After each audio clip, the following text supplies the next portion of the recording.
सच्चिदानंद रूपाय विश्वोत्पत्त्यादिहेतवे तापत्रय विनाशाय श्रीकृष्णाय वयं नुमः। श्रीकृष्णाय वयं नुमः। कृष्णाय वासुदेवाय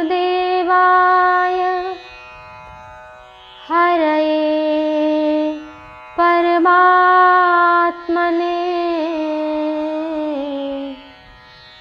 प्रणतक्लेशनाशाय गोविन्दाय नमो नमः। आप सभी के ऊपर ईश्वर की कृपा बनी रहे। श्री न्यूज़ चैनल के माध्यम से आज की अध्यात्म चर्चा श्रीमद् भगवत गीता हम सभी फिर से श्रवण करेंगे। 2 मिनट प्रभु नाम सिमरण कर लेते हैं, फिर कथा में हम सभी अध्यात्म चर्चा में प्रवेश करते हैं। जय राधे राधे गोविंद गोविंद राधे राधे राधे गोविंद गोविंद राधे गोविंद राधे गोपाल राधे गोविंद राधे गोपाल राधे राधे राधे गोविंद गोविंद राधे राधे राधे गोविंद गोविंद राधे गोविंद राधे गोपाल राधे गोविंद राधे गोपाल राधे राधे राधे गोविंद गोविंद राधे राधे राधे गोविंद गोविंद राधे राधे राधे गोविंद गोविंद राधे गोविंद राधे गोविंद राधे। श्री न्यूज़ चैनल के माध्यम से मैं कल्याणी शुक्ला श्रीमद् भगवद गीता पर आइए फिर से चर्चा करते हैं। आप सभी ने सुना कि सांख्य योग यानी कि ज्ञान योग, बिनु गुरु होय कि ज्ञान, ज्ञान की होय विराग बिनु, गावहि वेद पुराण सुख की लहे हरि भगत बिनु। गुरु के बिना ज्ञान असंभव है। इसलिए सनातन धर्म में कहा गया है कि गुरु गोविंद दोऊ खड़े, काके लागो पाए। बलिहारी गुरु आपने, गोविंद दियो बताए। यद्यपि बड़े गोविंद ही हैं, लेकिन हमारी परंपरा में गुरु को इसलिए बड़ा माना गया है क्योंकि गोविंद का परिचय अगर किसी से मिला है तो वो गुरु से मिला है। नहीं तो हम गोविंद को जानते ही नहीं।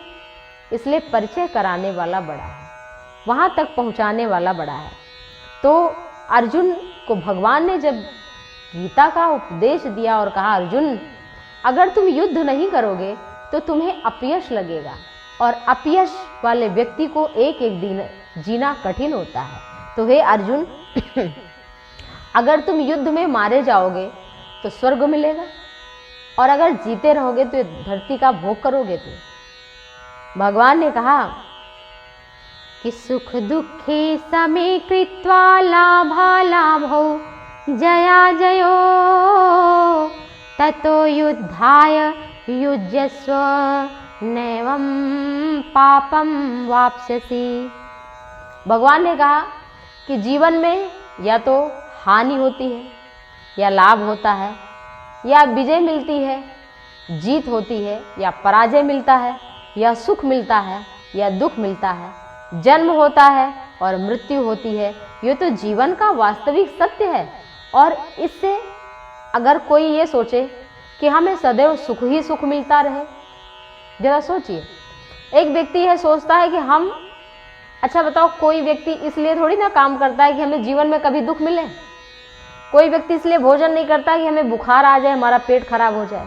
वो तो अच्छी के लिए, हमारा शरीर अच्छा हो, बढ़िया हो। लेकिन हमारे सोचने से क्या हमारा शरीर अच्छा हो जाता है?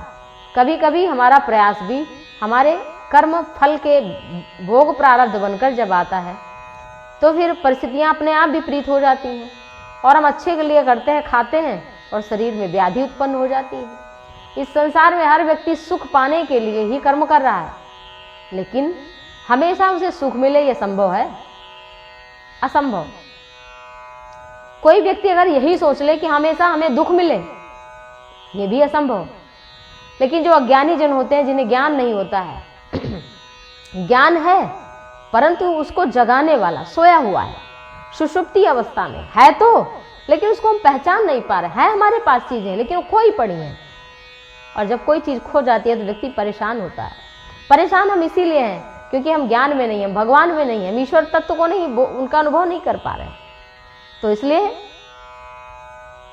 सुख दुखे समय कृत्वा, सुख भी आएगा जीवन में दुख आएगा।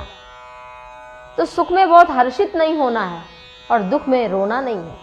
उनकी परिस्थितियों को समझकर उनको पार कर जाना है कि कितने दुख आए भैया जीवन में और वो छूमंतर हो गए, चले गए। आज उनका कोई प्रभाव नहीं है, नामो निशान नहीं है। व्यक्ति, वस्तु, पदार्थ, समय सब कुछ बदलता है। आप इस बात को क्यों नहीं जोरदारी से पकड़ते? आप ये क्यों पकड़ते हो कि आज जो परिस्थिति है ये मुझे हमेशा चाहिए? कभी हो ही नहीं सकता, असंभव, असंभव।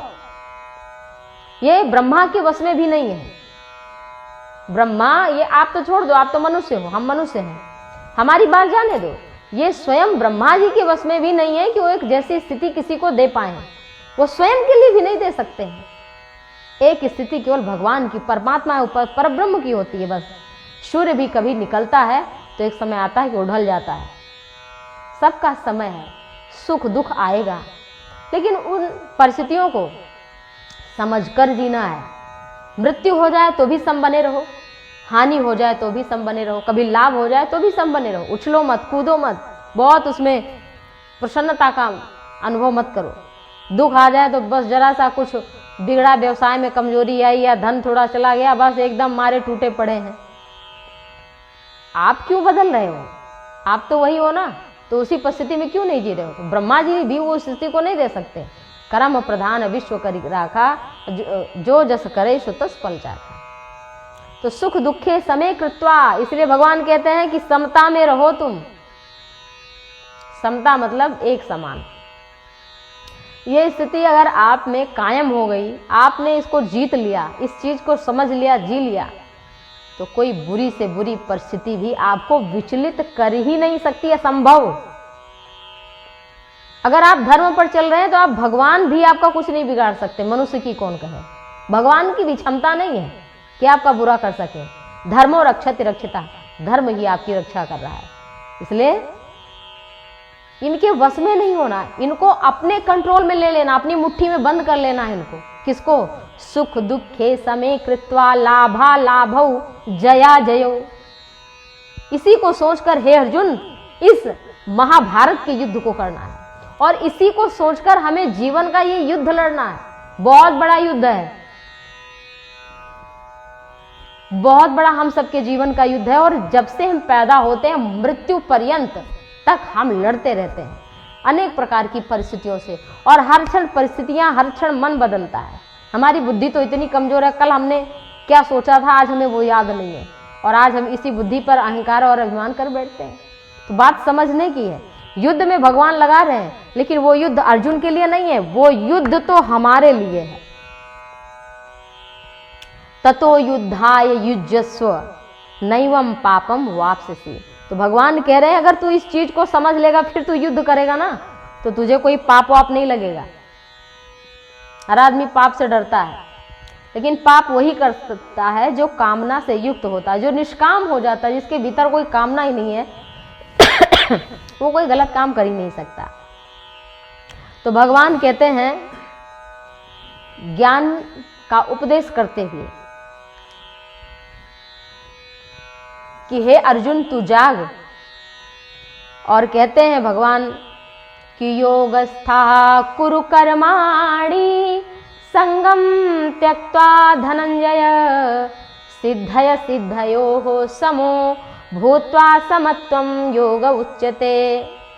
कर्मण्येवाधिकारस्ते मा फलेषु कदाचन मा कर्म फल हेतुर्भूर्मा ते संगो सत्व कर्मणि। भगवान कहते हैं कि जब कोई ब्रह्म को जान लेता है तब उसका वेदों में उतना ही प्रयोजन रह जाता, उतना ही वेद को महत्ता उसके लिए हो जाती है जैसे कि समुद्र मिलने पर एक छोटे से तालाब। उसे जब भगवान की प्राप्ति हो गई तो ये संसार की और कोई चीजें, उसे ज्ञान मार्ग और कुछ चाहिए ही नहीं, हो तो भगवत प्राप्ति कर लेता है। और भगवान कह रहे हैं कि हे अर्जुन तू सोचता है ऐसा हो जाएगा वैसा हो जाएगा, तेरे सोचने से कुछ नहीं होता। हर आदमी तो सोच रहा ना कि हम बड़ा कर लेंगे, लेकिन सबके सोचने से हो पा रहा है क्या? जो हमने गोल किया है, तो अर्जुन भगवान श्री कृष्ण के समक्ष जब इस प्रकार से भयभीत हैं तो भगवान श्री कृष्ण ने कहा कि तुम कर्म करो, फल की इच्छा मत करो। कर्मण्येवाधिकारेषु मा फलेषु कदाचन मा कर्म फल हेतुर्भूर्मा ते संगो वसत्व कर्मणि। कर्म करने में ही अधिकार है। भगवान कह रहे हैं कि हे अर्जुन तू परिणाम की चिंता मत कर, और परिणाम यदि सोच लेगा तो अभी से दुखी हो जाएगा। ये हम सब के लिए भी यही बात है। अगर हम आज कोई काम नया प्रारंभ करने जा रहे हैं और यही सोच लें कि पता नहीं ये सफल होगा कि नहीं होगा, तो वो तो बाद में होगा, सफल असफल जो भी है, लेकिन हम दुखी तो पहले ही हो जाएंगे। इसलिए फल की इच्छा नहीं करना चाहिए, और हर कर्म का फल स्वतः बनता है। जो भी हम करते हैं वो हमें प्रकृति उसका 10 गुना करके हमें वापस दे ही देती है। प्रकृति कभी लेती नहीं है, लेकिन हमें इच्छा इसलिए नहीं करना क्योंकि आगे हम चर्चा करेंगे कर्म अकर्म विकर्म की, भाग्य भोग प्रारब्ध कर्म ये है क्या आखिर, और इसी के निमित्त होकर के हमें फल की प्राप्ति होती है। इसीलिए कभी हमारा काम सफल होता है तो कभी विफल हो जाता है। इसलिए भगवान कह रहे हैं कि आज तुम्हारा प्रारब्ध भोग क्या बनने वाला है, ये जो है कभी ना कभी तो सफल होगा, लेकिन आज इसकी सफलता मिलने वाली है नहीं, ये सोचकर काम करना ही नहीं है। और हर व्यक्ति का अधिकार कहाँ है? फल में है। आप बताइए, आप लोगों ने जीवन में बहुत काम किया होगा सोच करके, लेकिन हो सकता है बहुत बार सफल ही ना हुआ हो, और हो सकता है आपने किसी काम के लिए प्रयास ना किया हो, वो भी सफल हो गया हो। तो इसलिए भगवान कहते हैं कर्मण्येवाधिकारस्ते मा फलेषु कदाचन। तेरा कर्म करने में हे अर्जुन अधिकार है, उसके फलों में कभी नहीं, कभी नहीं मतलब कभी नहीं। इसलिए तू कर्मों के फल का हेतु मत हो। कर्म करने में आसक्ति भी नहीं होनी चाहिए, नहीं हमें कर ही डालना है। हाँ, उस धर्म अधर्म समय काल परिस्थिति का विचार करके तब किसी कार्य को करना है। और करना कैसे है? भगवान कहते हैं योगस्थः कुरु कर्माणि संगम त्यक्त्वा धनंजय सिद्धय सिद्धयोः समो भूत्वा समत्वम योग उच्यते। हर समय घटित होने वाली घटनाओं का नाम है गीता। हर समय, हर पल, हर परिस्थिति में भगवान कहते हैं हे धनंजय, हे धनंजय तू आसक्ति को त्याग दे। आसक्ति आ सकती है लेकिन जा सकती नहीं है। आसक्ति मीन्स होता है कि किसी चीज के बिना रह ना पाना, ये बहुत बुरी आदत है। ऐसा स्वभाव बनाओ कि कोई व्यक्ति परिस्थिति हमारे सामने हो या ना हो, हम जी सकते हैं। बहुत लोग कहते हैं हमें एसी के बिना नींद नहीं आती गर्मी में, अगर उनको पंखा दे दो तो सो नहीं पाएंगे। क्यों? क्योंकि उन्होंने आसक्ति कर ली है, जीवन ऐसे जीना सीख लिया है कि वो नहीं जी सकते।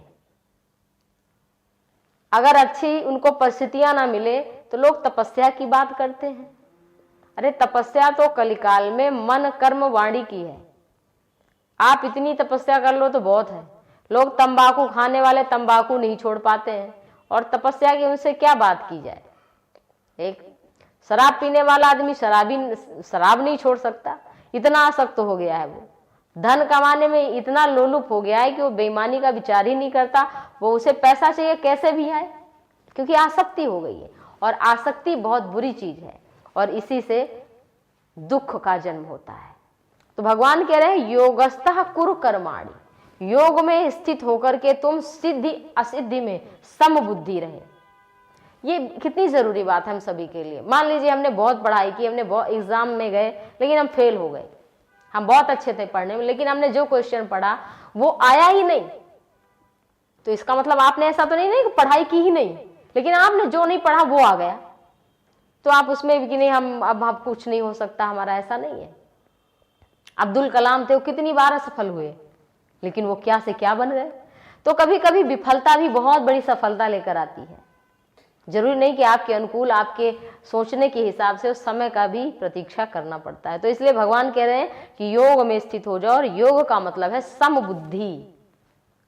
ये सीखना है हमको। ये हर चीज में, अपने घर में, ऑफिस में, स्कूल में, कहीं भी जहां भी आप काम कर रहे हैं, हर जगह आपको सीखना है कि समता में रहना है, दुख सुख से परे हो जाना है। मन कर्म वाणी की तपस्या। आप कहीं भी रहो, अच्छे से सबके लिए सोचो, अच्छा बोलो। कोई आपसे दो शब्द बुरा बोल दे रहा, सह लो, क्योंकि सहन शक्ति ही भगवान की भक्ति है। अब कोई हम कहें हम बहुत कंठी माला तिलक धारण करते हैं, लेकिन हमें कोई दो बात बोल दे तो उसका जवाब हम खट से 10 गुना बढ़ा कर देंगे। तो आत्मसम्मान की बात तो अलग है, परंतु हर जगह जरूरी नहीं है कि हम इस तरह से विवाद करें। शास्त्रों में संवाद, विवाद और संवाद। वाद होता है कि कोई प्रश्न उत्तर है, चलो ठीक है, वाद तो ठीक है। विवाद कि आप कह रहे नहीं ये ऐसा होता, हम कह नहीं ये ऐसा होता है, हम एक दूसरे की बात को एक्सेप्ट ही नहीं करें, उसका नाम है विवाद। उसका मतलब है मतभेद। विवाद में लड़ाई ही होती है, विवाद हो गया। तो संवाद मतलब, सम मतलब समता, समत्वम योग उच्चते। यही तो भगवान कह रहे हैं कि समत्वम योग उच्चते। जो समता में है वही योग में स्थित है। तो इसलिए मन से किसी के लिए अच्छा सोचो, वाणी से अच्छा बोलो। अभी कलिकाल में ऐसी तपस्या तो है नहीं कि भैया जल समाधि कोई ले लेगा। पहले के ऋषि मुनि, हमारे शास्त्रों में वर्णन है कि वो हजारों साल तक अपने सांस को रोक करके जल में पड़े रहते थे। 100 बार मुनि आदि की कथाएं भागवत में है। तो वो कई कई हजारों वर्ष, सालों तक वो जल में ही पड़े रहे, एक सांस में कई कई हजार वर्ष बिता देते थे। इसलिए पहले के काल में ये था कि भाई लोग 1000 साल जीते हैं। क्यों? क्योंकि वो प्राणायाम के माध्यम से वो अपने सांस पर कंट्रोल कर लेते थे। वो चाहे 100 साल एक सांस में निकाल दें, चाहे 1 अरब साल निकाल दें, तो सांसों पर कंट्रोल। तो ये आज ऐसा है नहीं। आज आदमी ना तो खाने में है ना बैठने में। 3 घंटा कह दो कोई कमर सीधी करके बैठ जाए, हिम्मत ही नहीं होती सबकी। तो शरीर की भी तपस्या नहीं है। शरीर की तपस्या इतनी ऐसे करो कि कोई 1 गिलास पानी मांगे तो आप उसको दे दो मांगने पर। ये भी तपस्या, ये कलयुग की तपस्या। इससे घर में, ऑफिस में, आपके दुकान में, हर जगह शांति रहेगी। कोई आपके यहाँ ग्राहक आया है, कस्टमर आया है, तो आप उससे अच्छे से बोल दो। ये बहुत बड़ी तपस्या है। एक आदमी के यहाँ, एक व्यापारी था बहुत बड़ा, तो उसके यहाँ एक साधु आया और बोला कि भैया पानी पिला दो। तो बोला कि अभी आदमी आएगा तो पानी पिला देगा, बैठो। तो उसने कहा क्या आप आदमी नहीं हैं? समझिए इस बात को। उसने कहा क्या आप आदमी नहीं हैं, आप शैतान हैं? आदमी आएगा तो पानी पिलाएगा ना। वो आदमी है जो पानी पिला रहा है और आप क्या है, शैतान है। कोई आपसे पानी मांग रहा है तो आप पानी पिला दीजिए। लेकिन ये कि मैं लाला हूं, मैं व्यापारी हूं बड़ा, मैं कैसे पानी पिला सकता हूं? तो उसका अहंकार उसे मानव नहीं बनने दे रहा है। तो तपस्या ये भी है, मन, वाणी और कर्म, ये तपस्या है कलिकाल की। तो इसलिए अगर इन चीजों को अपने जीवन में शामिल कर लेते हैं तो इससे हमारा उद्धार होगा, पतन नहीं होगा, और हम एक दिव्य जीवन जी करके यहाँ से जाएंगे। तो प्रभु की कृपा पाने के लिए ऐसा नहीं, भगवान ने कहा है कि जो हमने कहा है वो तो करना ही पड़ेगा। उसके किए बिना हमारे जीवन में हमारा उत्थान नहीं हो सकता। और जब हम वास्तविकता को समझ लेते हैं तो इस संसार के भोग की बात क्या कहें। इस संसार में एक सुंदर स्त्री होती है तो लोग मोहित हो जाते हैं, पुरुष मोहित हो जाता है। लेकिन स्वर्ग की प्राप्ति होने पर भगवान कह रहे हैं कि जब बुद्धि समत्व में हो जाती है तो वो अप्सरा को देख करके भी मोहित नहीं होगा। वो क्यों? क्योंकि वो वास्तविकता को समझ लेगा कि शरीर नाशवान है, यहां तक कि स्वर्ग के भोग भी कुछ क्षणिक है। इसलिए जीवन को समझना है और समझते हुए अपने जीवन का यापन करना है। तो आप सभी स्वस्थ रहें, सुखी रहें, निरोग रहें। तो मैं कल्याणी शुक्ला आप सभी से बस आज यहीं तक हमारी सबकी जो यात्रा थी आध्यात्मिक, वो कल फिर से चर्चा करेंगे। आप सभी स्वस्थ रहें, खुशी से रहें, निरोग रहें, शुभ कर्म करते रहें, बिना अपेक्षा के, बिना किसी को वैर भाव त्याग करके इस तरह से जीवन यापन करते रहिए। प्रभु की कृपा बनी रहे। जय सिया राम, जय श्री राधे।